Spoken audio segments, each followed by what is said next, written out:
আমি যখন রুমে ঘুমিয়েছিলাম তখন হঠাৎ মনে হলো আমার রুমের ভিতর কেউ আসলো। আমি সেটা বুঝতে পারলাম, কিন্তু আমি ঘুমের ভান করে শুয়েছিলাম, আমার কাছে কি চায় সেটা জানার জন্য। তারপর লোকটি আমার রুমে ঢুকে আস্তে আস্তে আমার বিছানায় এসে বসল। তারপর আমার কাপড় সরিয়ে দিল। তারপর বন্ধুরা আমার সাথে কি হয়েছিল তা শুনলে তোমাদের মাথা গরম হয়ে যাবে।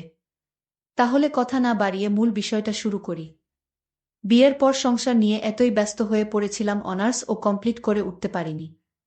স্বামী শাশুড়ি আর দেবর নিয়ে আমার ছোট্ট সংসার। সব দিকে আমাকে আর অসুস্থ শাশুড়িকেই দৌড়াতে হতো। ব্যস্ততার ভিড়ে আম্মুর কাছেও তেমন যাওয়া হয়ে উঠত না। গেলেও একদিন থেকে চলে আসতাম। যাই হোক, শাশুড়িকে বুঝিয়ে এক সপ্তাহের ছুটি নিলাম আম্মুর কাছে যাওয়ার জন্য। জানি আমার শাশুড়ির এক একদিন খুব কষ্ট হবে, কিন্তু আম্মুর কাছে যাওয়ার জন্য মন এত টানছিল, তাই 7 দিনের জন্য যাওয়ার সিদ্ধান্ত নিয়ে নিলাম। মা, যাচ্ছ বেশ, কিন্তু 7 দিনের বেশি থেকো না মা। মা বলতে হবে না আমাকে, আমিও বুঝি সব। কিন্তু আম্মুর ওখানে যেতে এত বেশি মন টানছে, এর আগে এতটা মন টানেনি। উনি মাথায় হাত বুলিয়ে বিদায় দিলেন আর বললেন যেন সাবধানে যাই। সজীব আমাকে ট্রেনে উঠায় দিল। আমার শ্বশুর বাড়ি থেকে মায়ের বাড়ি অনেক দূর, প্রায় ৬০ কিলোমিটারের দূরত্ব। ট্রেনে উঠার পর নানান রকম কুডাক ডাকছিল মনে। কেন জানি মনে হচ্ছিল আমার সামনে ঘোর বিপদ। কি সব আজেবাজে চিন্তা মাথায় আসছিল। মনে হচ্ছিল অ্যাক্সিডেন্ট হবে, আমি মারা যাব, আমি বুঝি বাসায় ফিরতে পারব না। কখন এসব হাবিজাবি ভাবতে ভাবতে যেন ঘুমিয়ে পড়েছি। গাড়ি ব্রেক কষায় ঘুম ভাঙল। আমাদের এলাকার কাছাকাছি চলে এসেছি। পরের স্টেশনে নেমে যাব। এক নজর চারদিক তাকিয়ে দেখছিলাম। আমার ছেলেবেলার কথা খুব মনে পড়ছিল, যখন এখান দিয়ে আম্মুর হাত ধরে আসা যাওয়া করতাম। বাড়িতে আমার আম্মু আর 14 বছর বয়সী এক ছোট বোন আছে। অনেক দিন পর আসছি।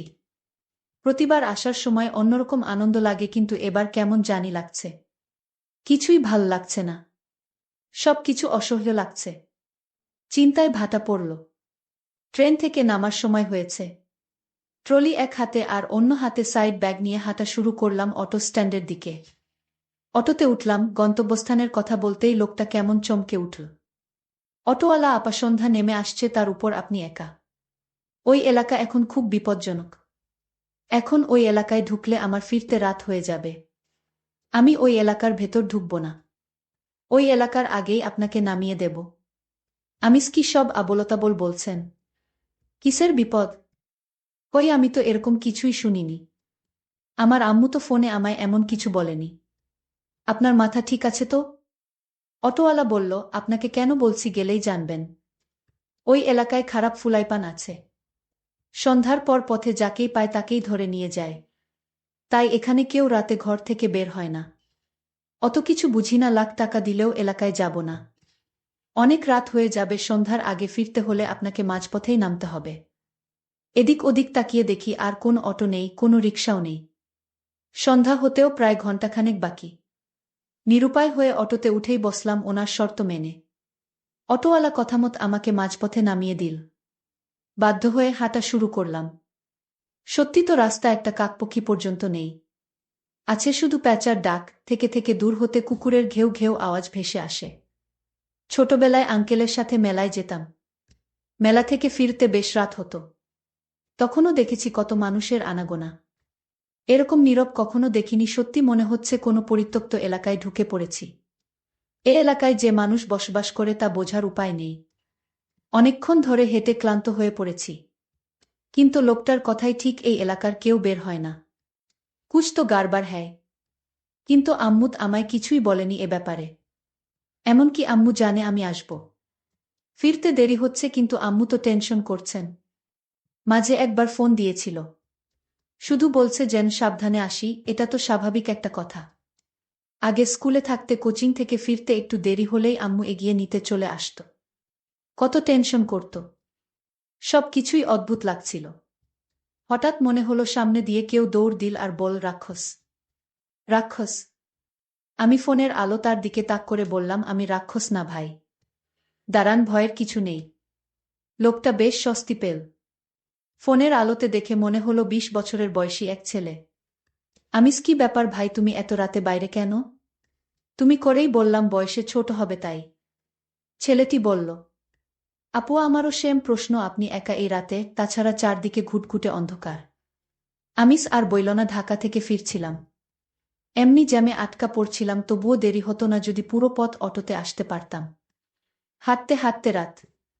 ছেলেটি বলল, আপু আমার নাম শহীদ, আমি বরিশালে থাকি। একটা সরকারি কলেজে ইন্টারে পড়ি, যে হোস্টেলে থাকি। ওখানে একটা মার্ডার হয়েছে, তাই বাধ্য হয়ে বিকেলেই রওনা হই। জানি বাসায় ফিরতে অনেক রাত হবে, তাই এক আত্মীয়ের বাসায় যাই। কিন্তু তারা থাকতে দিতে আপত্তি জানায়, তাই বাধ্য হয়েই হাঁটতে শুরু করি। আপনাকে আরও আগেই দেখেছি পেছন থেকে, কিন্তু ভয় করছিল যে আপনিই সেই বাজে কিছু কিনা। আমি বললাম, আমি বুঝছি না একই কথা। অটোওয়ালাও বলল, কাহিনী কি সত্যি? শহীদ বল, হ্যাঁ আপু সত্যি, আমার খুব ভয় করছে। গায়ের পশম দাঁড়িয়ে আছে। ফোনের হালকা আলোয় তার কপালের বিন্দু বিন্দু ঘাম আমাকে ভাবিয়ে তোলে। আমিস, ভয় পেও না ভাই, মনে সাহস রাখ। শহীদ বলল, আপু কিছু মনে করবেন না, আমি আপনার ছোট ভাইয়ের মতো, আমি আপনার সাথে যাই। আমার খুব ভয় করছে। আমি বললাম, ঠিক আছে চলো। কিন্তু আমার মনে কেন জানি ভয় লাগছিল না। অন্ধকারে নীরব রাস্তায় পাতার আওয়াজও খুব ভয়ঙ্কর লাগছিল। নিজেদের নিঃশ্বাসের শব্দ শোনা যাচ্ছিল। হাঁটতে হাঁটতে আমি প্রশ্ন করলাম, আমিস ভাই তুমি কোনো গ্রামে যাবে? শহীদ উত্তরে যে গ্রামের নাম বলেছিল সেই গ্রাম আমাদের গ্রামের পরের গ্রাম। শহীদ বলল, আপু আপনি বাড়ি চলে গেলে তো আমি একা হয়ে যাব। তখন খুব ভয় করবে আমার, আমি তো ভয়েই মরে যাব। আমিস, আচ্ছা তুমি আমার বাসায় থেকে কেমন? আর ভয় পেও না।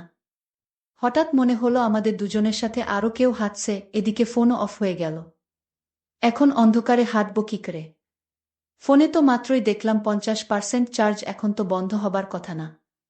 শহীদ বলল, আপু আমার খুব ভয় করছে, আমার কাছে কোনো মোবাইলও নাই। এখন কি হবে আপু? আমিস, মনে সাহস রাখ ভাই, কিছুই হবে না। আর 10 মিনিট হাঁটলেই আমাদের বাড়ি। অন্ধ মানুষের মতো ঠিকই আমি রাস্তা চিনিয়ে নিয়ে যেতে পারব তোমায়। আল্লাহকে স্মরণ করো। শহীদ, আপু আপনার কি মনে হচ্ছে না এখানে তৃতীয় কোনো ব্যক্তি আছে? আমিস, কই না তো, তোমার মনের ভুল। সত্যি বলতে আমিও কারো উপস্থিতি টের পাচ্ছিলাম।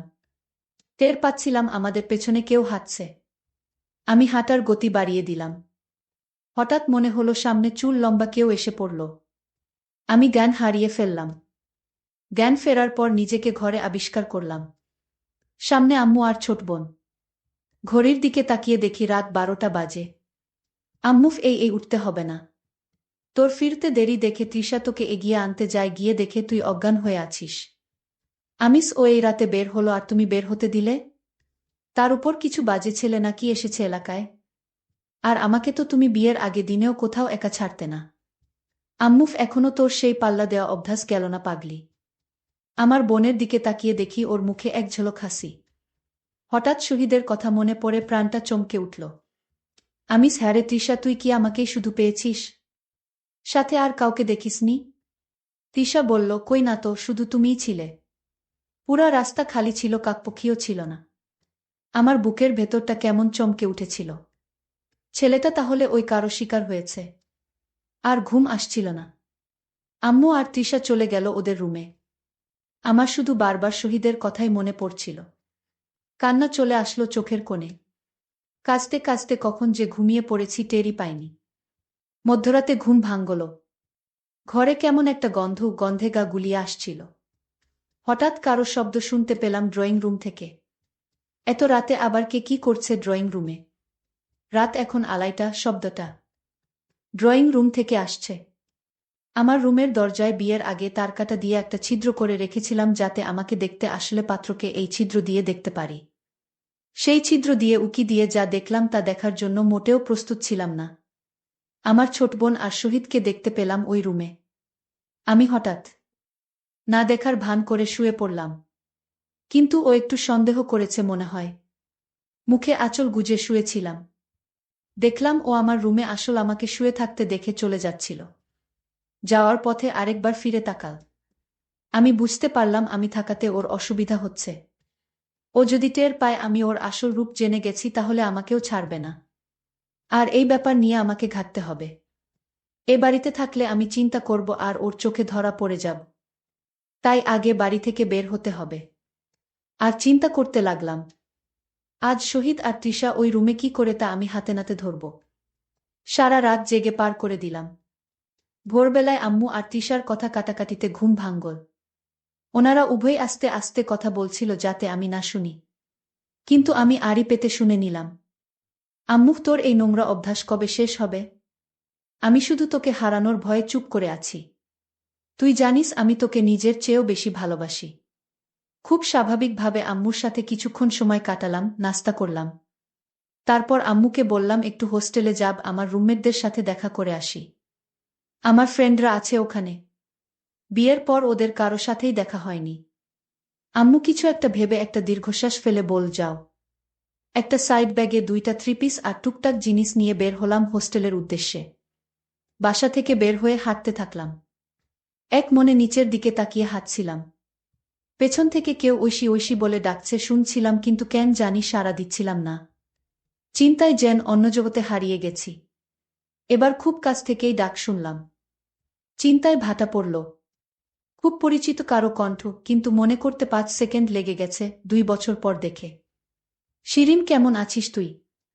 বিয়ে করে তো পর করে দিলি। তোর বর তোকে বিয়ে না করলে বুঝলি এতদিনে তোকে বউ করতাম। কিন্তু দেখ, তোর বর তোকে চিলের মতো ছো মেরে নিয়ে গেল। শিরিন আমার ছোটবেলার বন্ধু, ক্লাস 6 থেকে অনার্স, একই স্কুলে কলেজে ও একই ভার্সিটিতে পড়েছি। পরে একসময় তিতুমির কলেজের এক মেয়ের সাথে ফেসবুকে ওর প্রেম হয়। মেয়েটাকে ওর পাশে একদমই মানাচ্ছিল না। মুখের ওপর বলেই ফেলি কি পছন্দ করছিস। তখন ও বলে তুই প্রেম কর, তাইলে ওর সাথে ব্রেকআপ করে দেই। এসব কথা বলতে বলতে বিকেল ঘনিয়ে আসতে শুরু করল। যাই হোক, আমি আবার সন্ধ্যায় বাড়িতে ফিরলাম। বাড়িতে ফিরে ভাবতে লাগলাম শহীদ এত রাতে আমার বোনের রুমে আসলো কি করে। বিষয়টা আমার কাছে অদ্ভুত লাগছিল। আমি আজ ভাবলাম, আজ আমি তাদের রুমে দরকার হয় লুকিয়ে থাকব। তারপরও ওদের আসল রহস্যটা আমি জানব। কারণ গতকালের দৃশ্য দেখে আমার কিছুতেই ঘুম আসছিল না। আমি আগে থেকেই ছোট বোনের রুমে লুকিয়ে গেলাম। কিন্তু আজ রাত আমার বোন তৃষা রুমে আসলো না। আমি অবাক হলাম, তারা আজ কোথায় গেল। আমি ভাবলাম এবার আমি আমার রুমে যাইত। আমি আমার রুমে গিয়ে দেখতে পেলাম তারা দুজনকে। তার দুজনকে আমি আমার রুমে দেখতে পেয়ে আমার চোখ কপালে উঠে গেল। আমি ভাবলাম ওরা দুজন যখন আমার রুমে আছে তাহলে আমি আজ বোনের রুমে গিয়ে শুয়ে পড়ি। আমি যখন ঘুমাতে গেলাম তখন আমি দরজাটা বন্ধ করেই ঘুমাতে গেলাম। আমি যখন ঘুমিয়ে পড়লাম তারপর রাত 2টার দিকে ঘুমের ঘরে আওয়াজ পেলাম। সেই আওয়াজে আমার ঘুম ভেঙে গেল। আমি তখন আর ঘুমালাম না। আমি ঘুমের ভান করেই শুয়েছিলাম। দেখি হয় সেটা জানার জন্যই। আমি টের পাচ্ছিলাম আমার রুমে কেউ চুপি চুপি এসে ঢুকল। তারপর আমার বিছানায় বসল। তারপর আমার কপড়টা সরিয়ে দিল। আমি চুপচাপ ছিলাম। তারপর আমি হঠাৎ ঘুমের ভান ছেড়ে লাফ দিয়ে বিছানা থেকে উঠে গেলাম। আর বলতে লাগলাম, কে কে তুমি? আমি দেখলাম সেটা আর কেউ না, আমার ছোট বোন। আমি তার চোখের দিকে তাকালাম। দেখলাম সেটা মানুষের চোখ না। সেটা আমার কাছে মনে হচ্ছে কোনো ভূতের চোখ। আমি চিৎকার দিলাম। মা তখন আমার রুমে হাজির। আমার মা বলল, কি হয়েছে তোর? আমি বললাম, আমার বোন এরকম করছে কেন? তার চোখ তো মানুষের মনে হচ্ছে না। মা তখন বলল, তুই যা দেখেছিস তাই সত্য। এটা তোর স্বাভাবিক বোন না। আমাদের মতো স্বাভাবিক মানুষ না। তোর বোন ঠিক আছে, কিন্তু সে রাক্ষস। সে সাধারণ মানুষ না। আমার গর্ভ থেকে জন্ম নিল এক রাক্ষস। গতকাল শহীদ ছেলেটাকে মেরে ফেলেছে। আজ তোকেও মারতে এসেছিল। কিন্তু তুই তো ওর বড় বোন, তাই তোকে মারবে না। মায়ের কথা শুনে আমার চোখ দিয়ে পানি ঝরছিল। আজকের মতো এখানেই শেষ করলাম। গল্পটি যদি ভালো লাগে তাহলে অবশ্যই চ্যানেলটি সাবস্ক্রাইব করে পাশে থাকবেন। ধন্যবাদ।